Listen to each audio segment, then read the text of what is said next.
Hi everyone, welcome today to the Connecting Pathways to Employment with the Work Integration Social Enterprise, the WISE Model webinar. My name is Jenny Crosby. I'm a PhD student at the Centre for Social Impact Swinburne, and I've been involved in the project, and I'll be your host today. Before we get started, I would like to acknowledge the traditional owners of the land that we are gathering on today. So on behalf of those present, I acknowledge the Wurundjeri people of the Kulin Nation, who are the traditional custodians of the land on which we meet. I pay my respect to their elders, past, present and emerging, and I also pay my respect to all Aboriginal and Torres Strait Islander people of Australia and hope that the path towards reconciliation continues to be shared and embraced.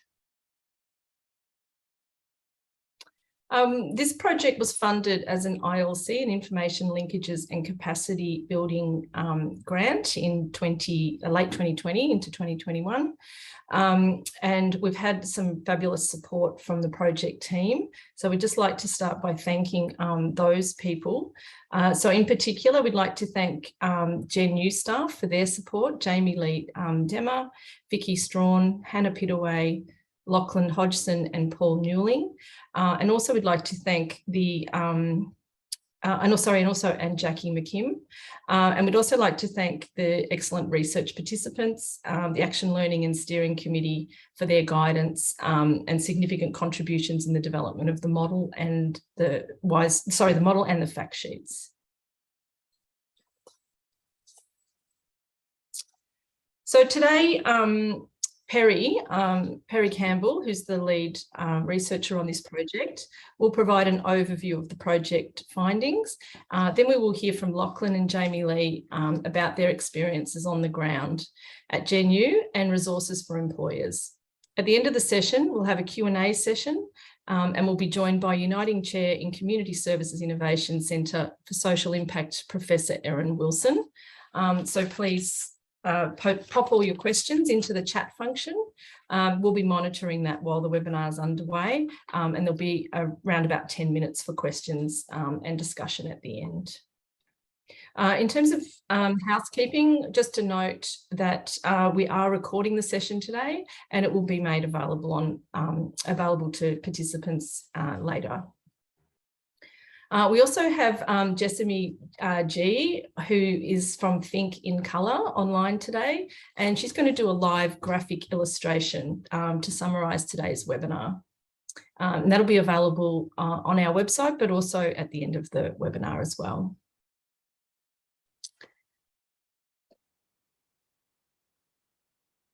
So I just wanted to quickly provide a bit of project background for those who've joined us today and don't know much about the project.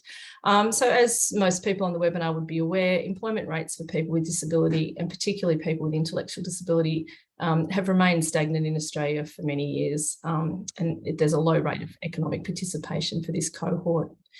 We also continue to see people working in Australian disability enterprises, ADEs, for significant periods of time, and often, we know the pathway between ADEs and open employment is not as firm as it should be.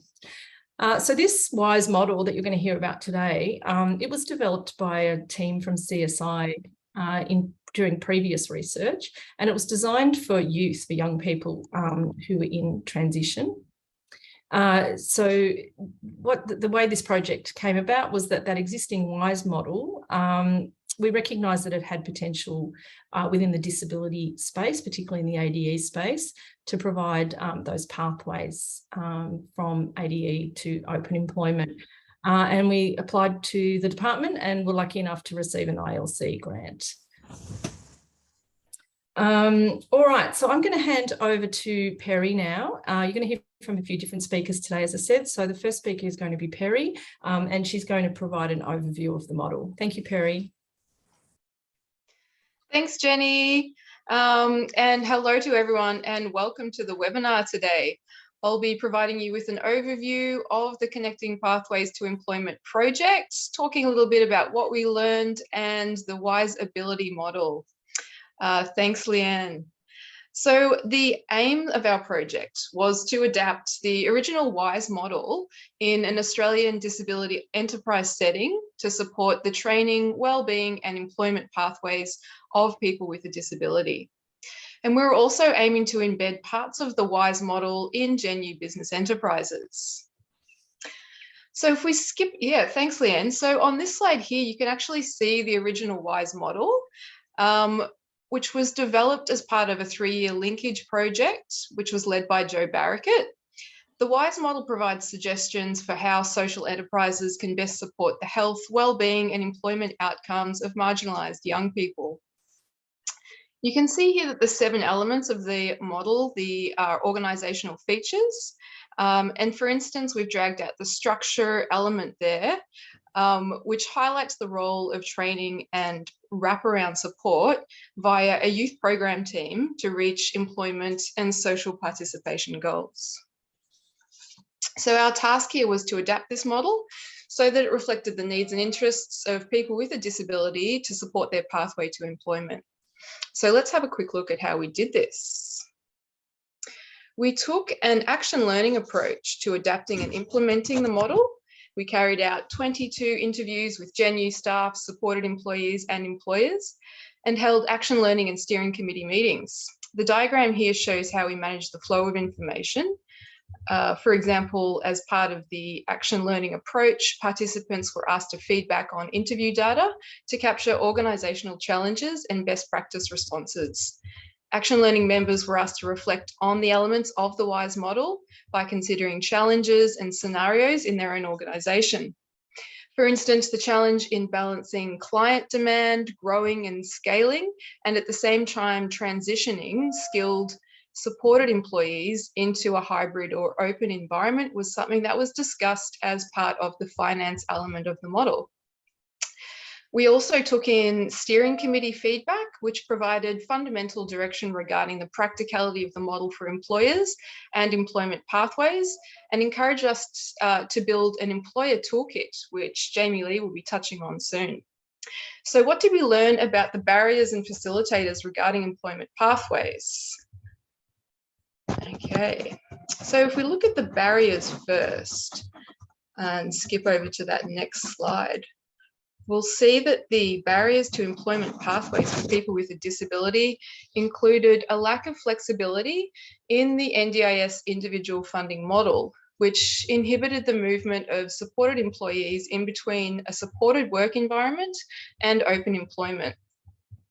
And we know that people can use their funding in different work environments, but if they move from an ADE into open employment, this can affect the level of funding that they receive in their individual plan and their ability to return to a supported work environment. So the funding needs to be more flexible to move with the person.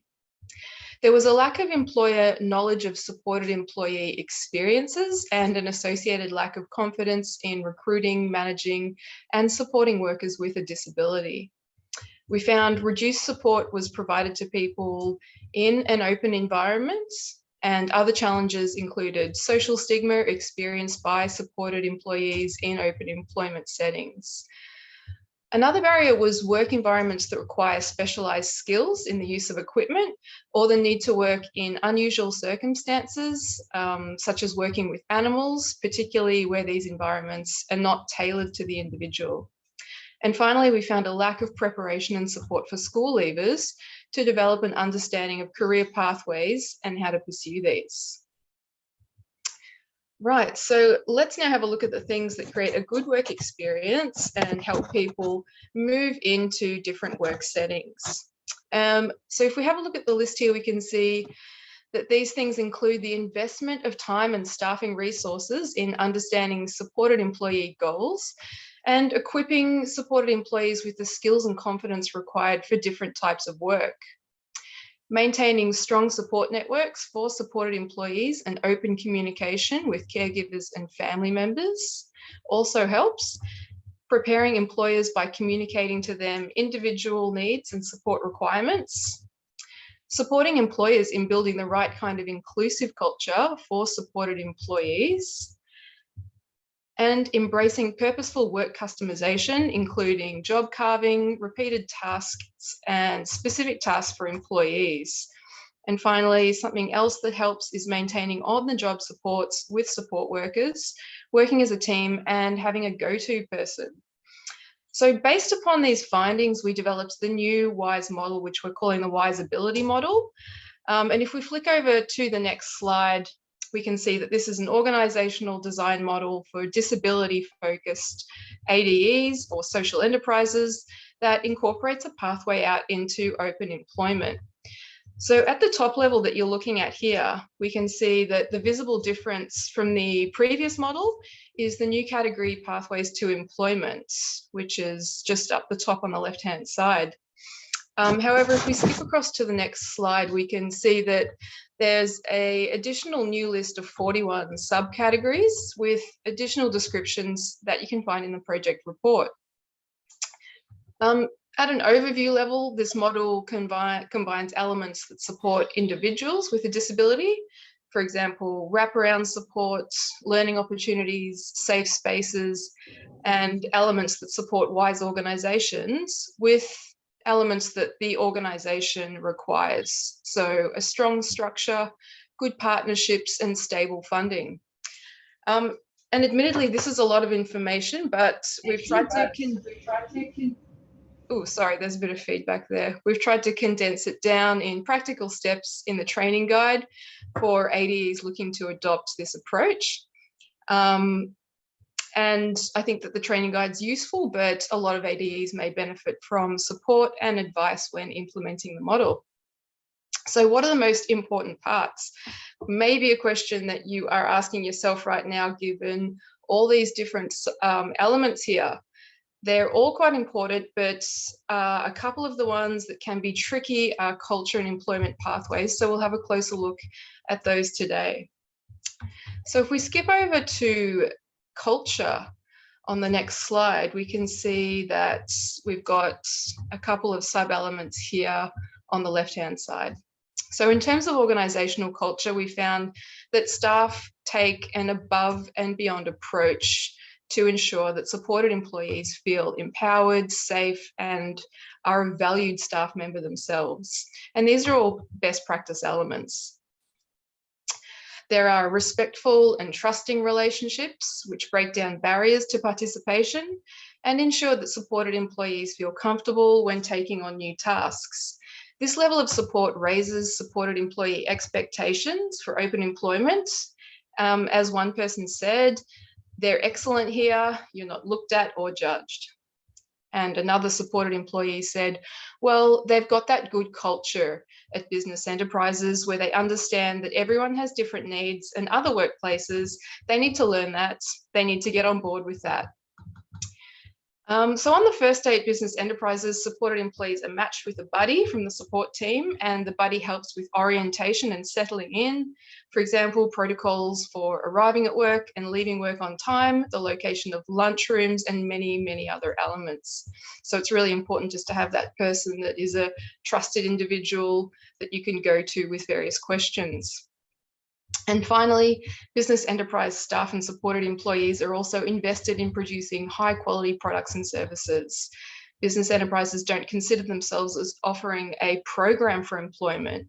They're an inclusive business striving for both quality of product and workplace conditions. All right, so now let's talk about the new part of the model, which is pathways to employment. So this part of the model is all about the employment journey and the different pathways to find the best fit between a person and a job. And as you can see on the left, the key elements here are hybrid employment, discovery, customized employment and job carving, using support services, and using funding flexibly. Let's start with hybrid employment. This means sharing time between an ADE supportive environment and open employment. This allows an individual to develop work skills, confidence, networks, relationships, and transition into open employment at their own pace, or build a working life that involves both engagement types. Under the next category, discovery, you can see that there's an everyday kind of discovery and a formal version of discovery. So everyday discovery happens on the job when staff are learning about what a person likes doing and wants to do in the future. And the formal discovery process is more towards NDIS funded, documented, and mapping out in really, really great detail against funding the pathway towards employment. So the everyday discovery process is something that might apply to ADEs who don't have an outward-facing division dedicated solely to carving out employment pathways. And it just means that staff on site often understand individuals' interests, work style, training, and employment goals. In the model, we identified that there were services and supports that people can use to establish an employment pathway. The local area coordinator helps people access the NDIS, create an NDIS plan, and work out how they want to use their NDIS package. An employment pathways coordinator, working particularly at genU, in this case, can then play a role in actualizing this pathway with training and work options. So coming back to our key finding about funding, as we know, one of the biggest challenges is using funding flexibly to work in settings with different levels of support. For instance, at genU in a supported environment or in open employment. Funding for hybrid and open employment requires careful planning to ensure that individuals transition in a sustainable way. Support coordinators provide recommendations for future NDIS funding, and this potentially impacts on whether or not individuals will receive an appropriate rate of funding to maintain employment in a hybrid or WISE setting. So while funding for employment may be flexible, the assessment of individual capacity does not always take into consideration the need for more intense supports in open employment and varying pathways to employment that oscillate between a more intense setting like genU and the mainstream labour market. So I just want to go over quickly to the next element here, which is customised employment. And this is part of the pathway to employment breakdown for you. We can see here just at a very high level the steps involved in customised employment, which shows the importance of relationship building with the employer, setting up those expectations and mapping out the actual workspace. It's one of the most important things for any business or organisation to understand.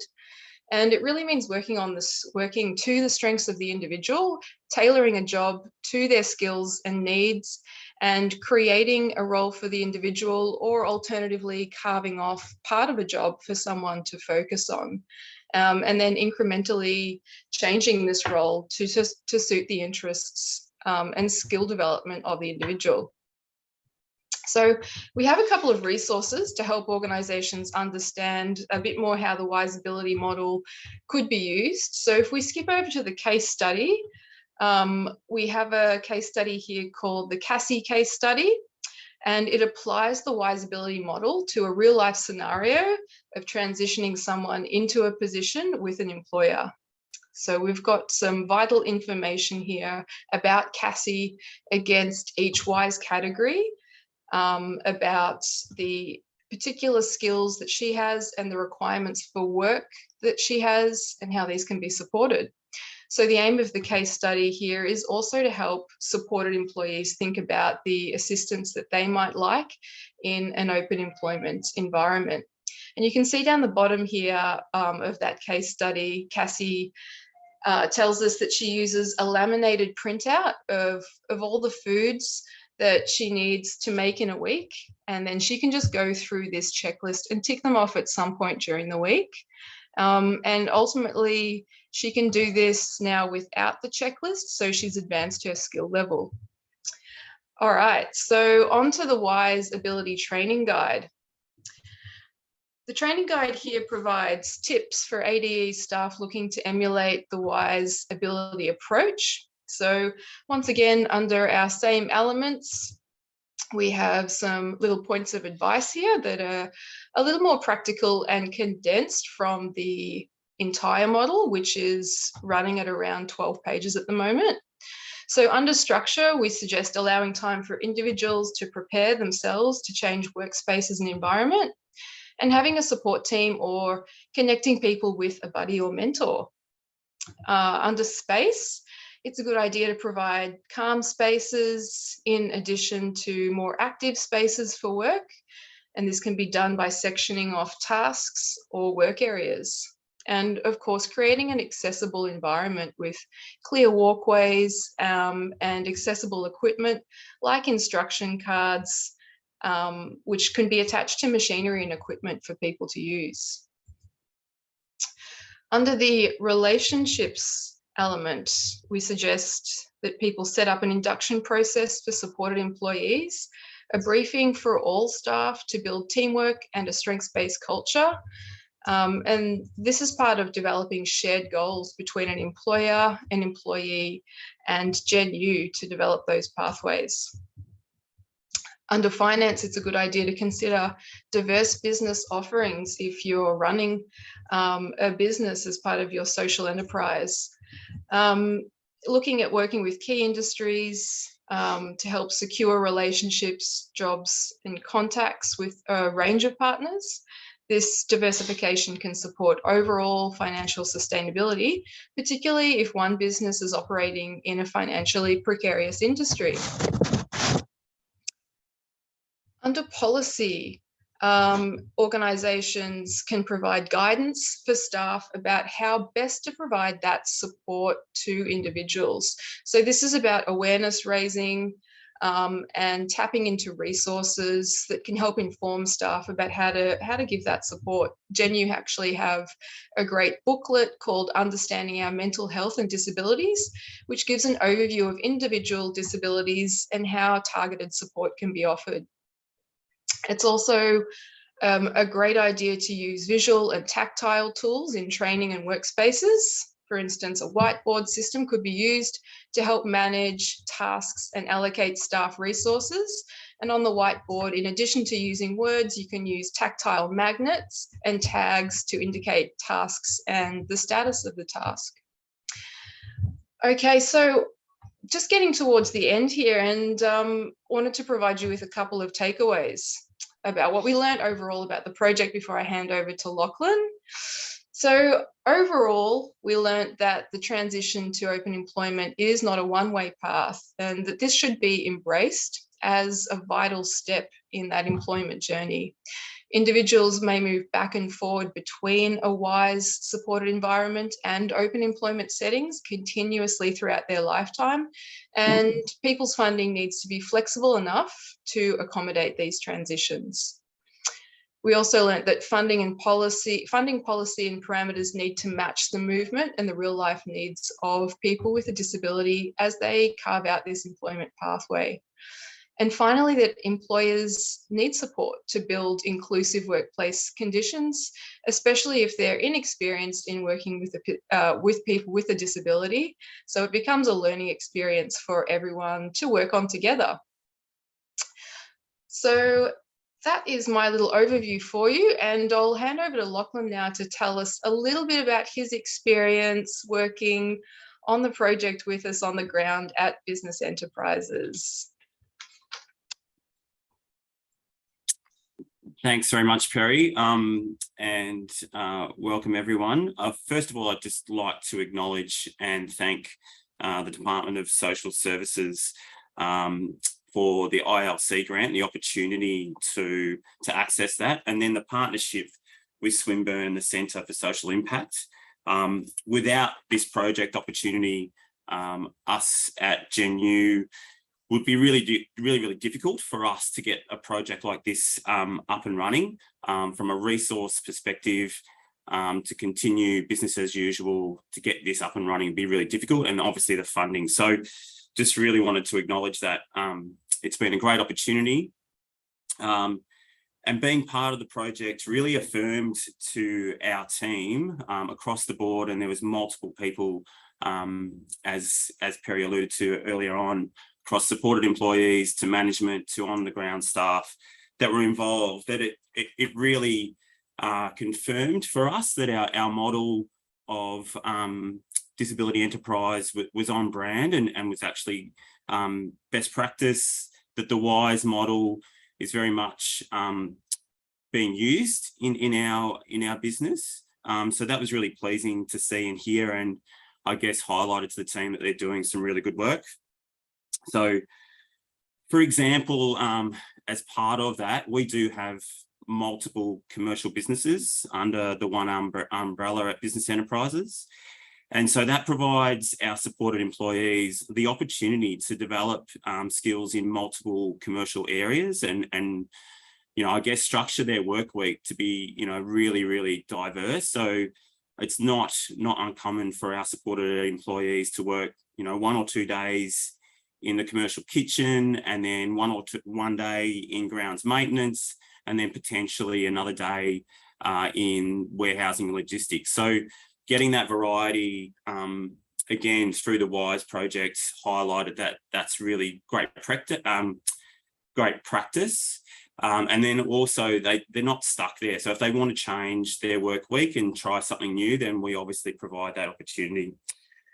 Also, as part of our model, we have the wraparound model in place. So we have support services in place that are subject matter experts around everything disability, mental health, and they work alongside the commercial businesses. So we employ chefs, we employ people with warehousing logistics experts, landscapers, horticulturists, and then our support services are there to support around the complexities and the challenges that our supported employees might have, and to work on their health and wellbeing. Also, that team completes the skills master assessment on a yearly basis. So for us, that saves us from going out to external companies to come in and do those wage assessments 12 months.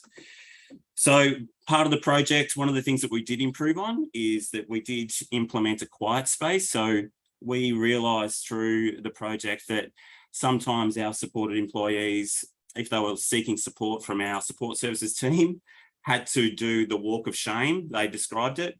And that would be they'd have to walk through the building to go and get support from the support services team when there might be some challenges. We've now implemented a quiet space that they can go and meet with support services and get that support, and they don't have to, I guess, be on sort of public show, and their privacy and their dignity is actually improved through that process. And in regards to employment pathways, this can be a tricky space, I guess, for disability enterprises. So encouraging people out to open employment. If you're a standalone disability enterprise, I guess we found that could be probably challenging, that you don't want to lose that workforce because you've got a commercial business to run and you've got customers to deliver. But what we found through this work, and we're embedding a culture more about, is really striving to get people out to open employment, that if we actually build a transition model, that actually will be great news. It'll break down that stigma of disability enterprises being sheltered workshops, and it's, that it's a job for life, which may be the case for many people, but also that we do see ourselves as, we are a commercial business. We provide great outcomes, and that people can transition through the experience here, and we should be celebrating that. And the opportunity to partner with our employment pathways team here at genU is going to deliver great outcomes. So I'll hand over to Jamie Lee to talk more about her experience. Thanks, Lachlan. So hi, everyone. I'm Jamie Lee Demmer. I'm the General Manager of the Pathways Division here at genU.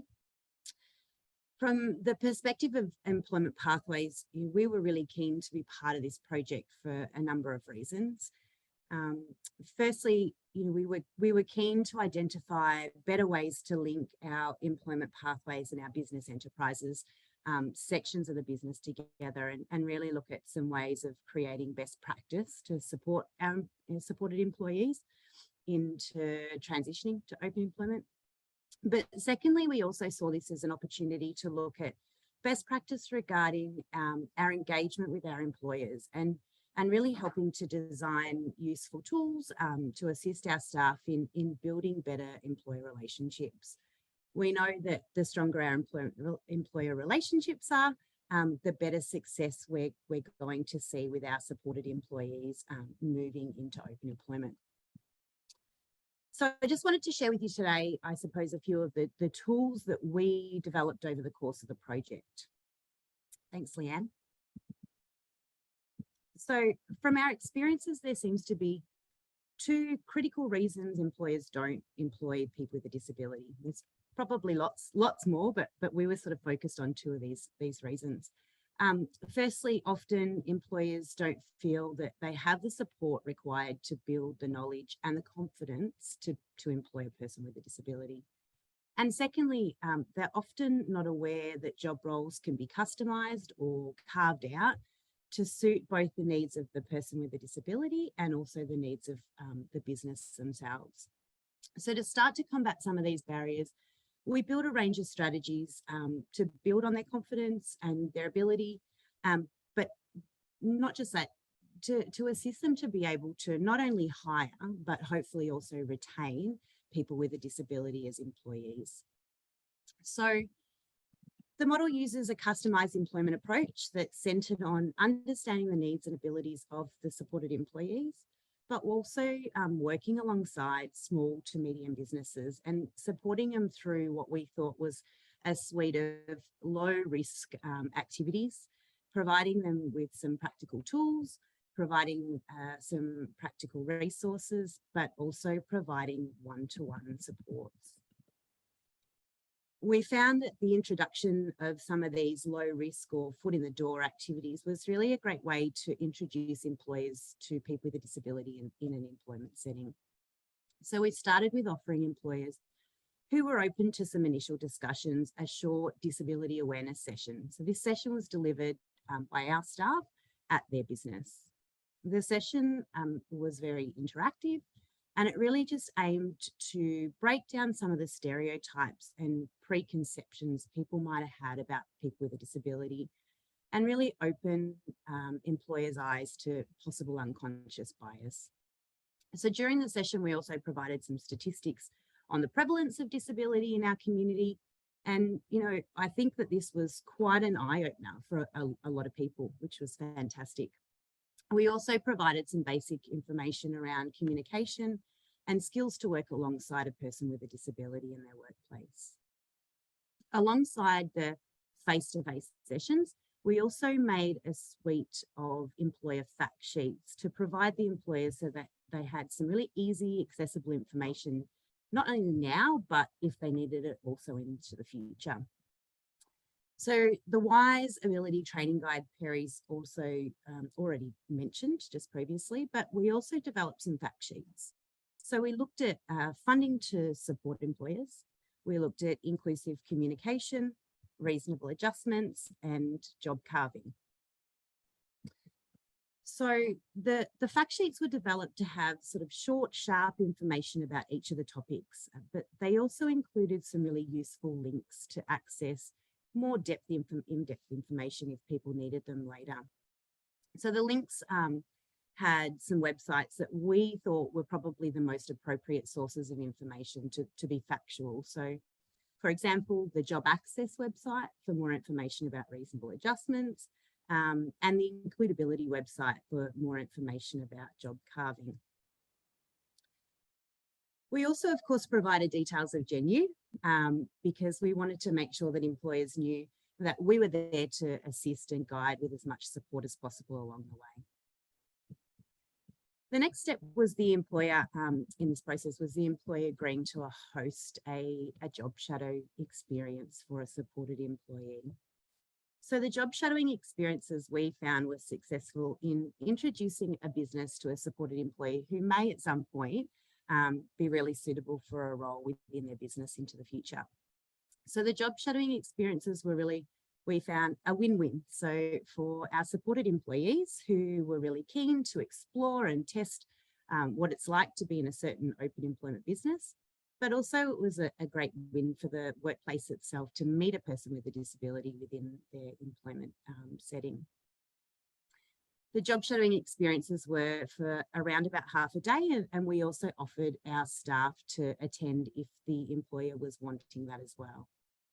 The feedback from both supported employees and the employers was exceptionally positive, and we were very lucky that some of the job shadowing experiences led to further discussion about work experience, and one so far has also led to an offer of paid employment, which is of course fantastic. The next steps for some of our supported employees was really about the opportunity of completing some work experience. Unfortunately, there was limited time within the project, so this is probably a step that we'll continue to commence, even though the project is finished. We'll continue to do this even now. So genU generally suggests a work experience for about 6 to 12 week period.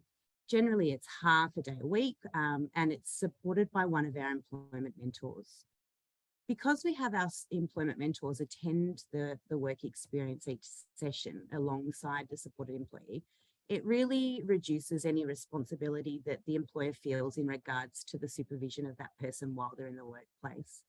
So again, it's really a nice foot in the door activity to open up the eyes of the employer, and also providing an opportunity for our supported employees to be in an open employment setting.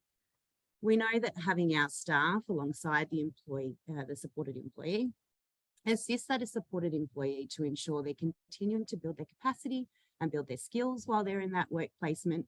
And also it provides, I think, a level of comfort to our supported employees, because we know that often going into these open employment workplaces can be quite anxious. They can be quite anxious, and so it's nice to have that level of comfort, to have the person from genU supporting that. Just like the job shadow experience, this is an opportunity for employers to get to know people with a disability, but really see firsthand the skills that supported employee can offer their business. After the suite of activities, employers, we find, are often a little bit more confident about employing a person with a disability. And it's actually a really fantastic segue then to start discussions about paid employment. And for many of our supported employees, that would be about carving out a role that's really suited to their abilities. I think it's really important to acknowledge that the jump from supported employment to open employment is a really big one. And this process for us really affirmed that we're very lucky here at genU that we have both our business enterprises supporting our supported employees, but we also have our Employment Pathways division, which can really assist with supporting all of these activities that we've talked about today. We do acknowledge, though, however, that moving forward, there could be some challenges if our supported employees don't have NDIS funding to support those activities, and we no longer have a project that supports that. It could certainly be challenging on assisting people in that jump. And we probably like to acknowledge as well that it could certainly be challenging for an ADE that perhaps doesn't have an Employment Pathways division or something similar to be able to spend the resources and have the time to be able to provide all of those supports. So we think that it's really important if ADEs don't have those resources to perhaps partner with another organisation that might be able to support those services. I think the last point that I would like to make is that it's very important to truly understand a participant's goals prior to the next plan review. Knowing a supported employee's goal to explore open employment is really important to ensure that they hopefully receive the adequate funding from their NDIS plan to support any of those transitions if accessing a DES is not the most suitable option for them. So thank you, and back to you, Jenny.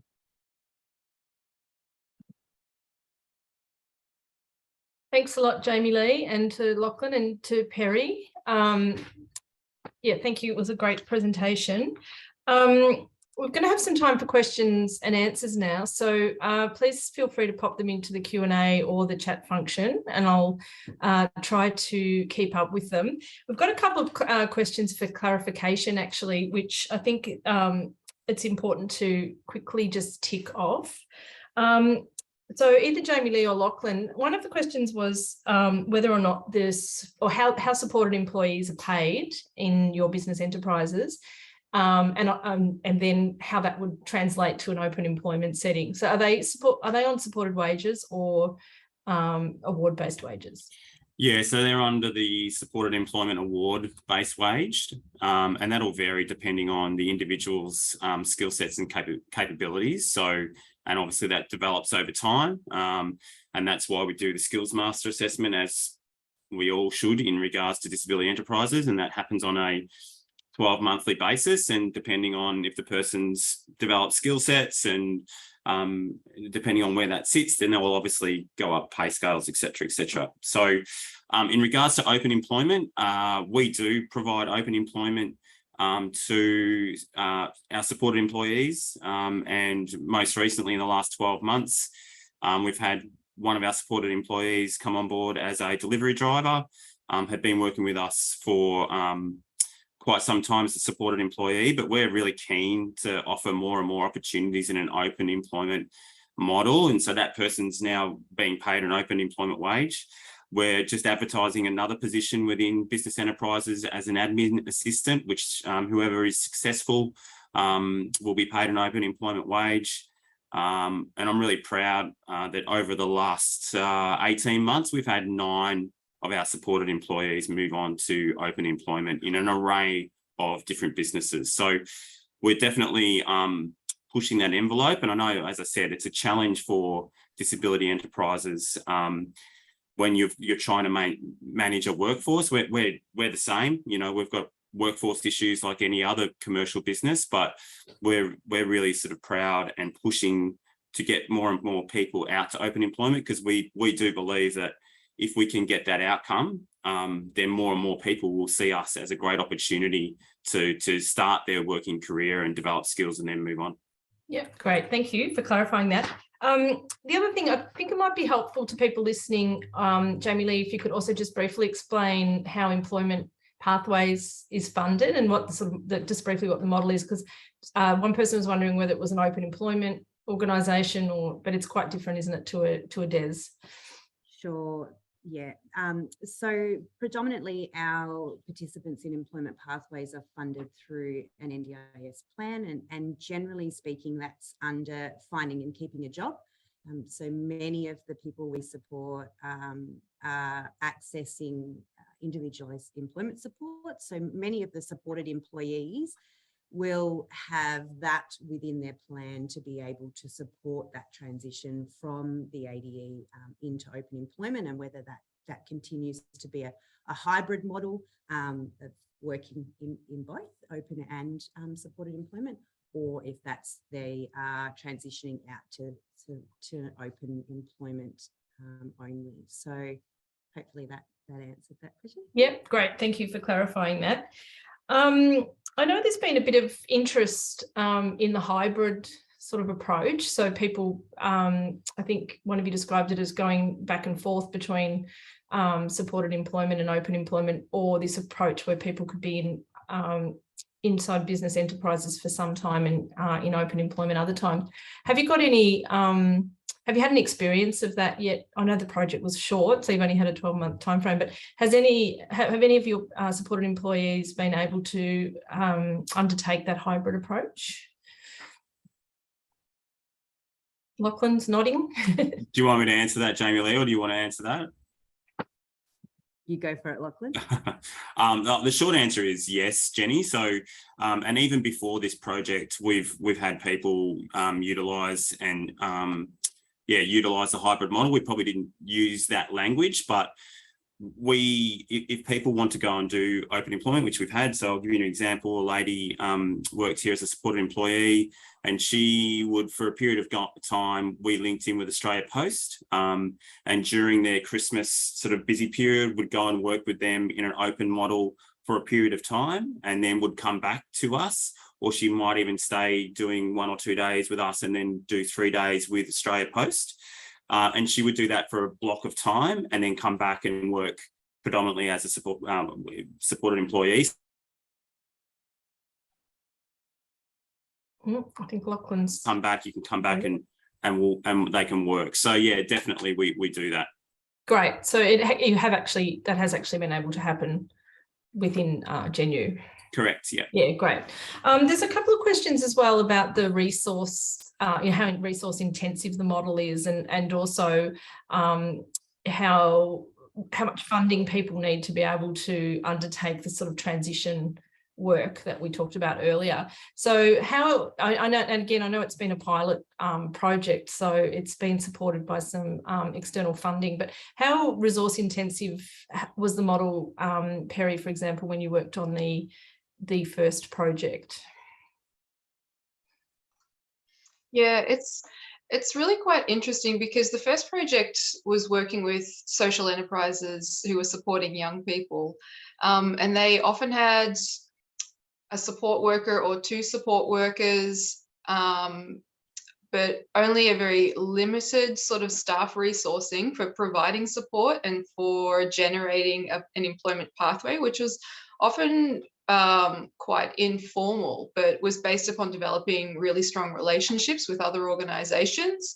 And from that point, you can start to develop more formalized pathways. So you might have an organization that can build in a permanent pathway for someone to take on a work experience role that becomes paid, and they also do a certificate as part of that. And that was part of the previous model. But for this model, there is more intense resourcing at business enterprises, but still I find that there's a lot of room to provide more support and funding, because as the model says, staff are going above and beyond, and that's, you know, that's part of an attitude, but that's also part of a workload.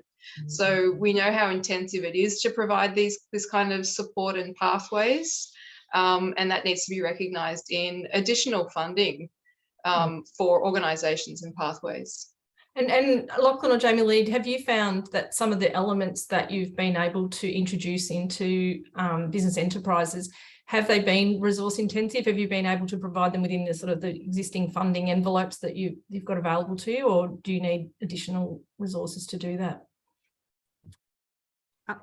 I might just quickly jump in. I think it's probably good to really mention that a lot of the work that we did in the employment pathways section of the project was around the engaging with employers and building those relationships, which ultimately is very difficult to fund. If that relationship isn't very specific for an individual person, which of course if it is, it makes it a little bit easier to draw on someone's NDIS plan, but we know and we have to acknowledge that a lot of work goes into working with those employers, and really there is no funding to support that.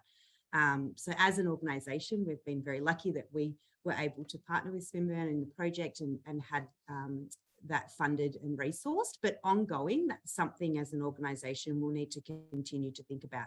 How do we resource that? Because it is a very important element of successful outcomes for our, not only our supported employees, but all of our participants that access NDIS employment related supports. Because we should actually clarify that your employment pathways program is actually for people, school leavers, and for people not working within your business enterprises, isn't it?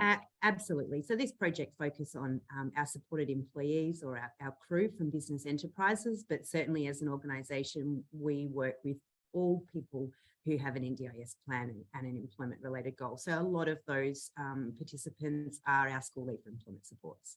Yeah, okay. And so one of the questions that I wanted to ask was about organisations that don't have this employment pathways model that you have in place, because a lot of ADAs wouldn't have that. So what would be your suggestion to, I mean, obviously it's needed, that employment pathways division is sort of needed. So how would you address that, do you think? I think organisations, I mean, every ADE, of course, would run differently, and perhaps some have resources that they are able to draw upon. But I think partnering with an organisation that does utilise that funding and keeping a job funding to be able to support that transition is probably the best way forward. Of course, we know that our disability employment services is also an option. But I do think it's good to acknowledge that often the jump from supported employment in an ADE to a DES provider is a very big one. So whilst it's a fantastic opportunity and support for some of our supported employees, it certainly wouldn't be intensive enough support for all of our supported employees to successfully transition into open employment. Yeah, okay, thank you for that. So in terms of getting traction for this model across the sector, Perry, have you got any insights into what would be required to get this model operating more widely across the disability sector? Yeah, I think the next steps for us are really to look at the practical feasibility of the model and how the funding can work for this. So the big question for me really coming to this project from more of a social enterprise and youth focused angle is to figure out how the hybrid funding can work, because the main concern, I think, for a lot of people that we spoke to was how's their funding in their individual package going to be affected if they work in open employment for a while and then want to come back into a more supported environment. Will their funding be assessed? And then how will that affect their opportunities for support? So the next sort of steps for me would be really to build in some specific information, which I know practitioners have and organizations have, to capture that information for easy communication so that people are aware of how the funding works and how they can make it work better for them, and also identifying some gaps around that. Okay, do you have anything to add there, Jamie Lee or Lachlan, from your perspective? I think for me, as a sector, I think the flexibility in the funding model needs to be looked at really. And even if I've just got a disability enterprises hat on, for SLES and Jamie Lee and I have had conversations around this. I see us as an opportunity for someone with SLES funding. There's a lot of times where I've talked about, what about us? Why not us? Why wouldn't someone with SLES funding, which is capacity building, obviously, that we can't utilise in a disability enterprise, why wouldn't they consider us as an opportunity to come and develop skills and experience and a taste of employment in a commercial kitchen? Because we run commercial businesses. We are competing with commercial businesses in tenders for government contracts, et cetera, et cetera. So I think if we can get some flexibility in capacity building and core, if it's just all the one funding, then that's going to be great for the individual because they've got more choice and control. Okay, thank you for that. There was also an interesting question about, moving forward now that the project's finished. Do you think that genU will be actively encouraging your supported employees to try open employment, or will it be a matter of if somebody comes to you or wants to try it? Do you think it'll be something that will become a bit more embedded within your business enterprises? Go, Jamie Lee. I don't want to speak on behalf of Lachlan, who is obviously overseeing the business enterprises and the ADEs, but I actually would say it is already embedded into who we are and what we do.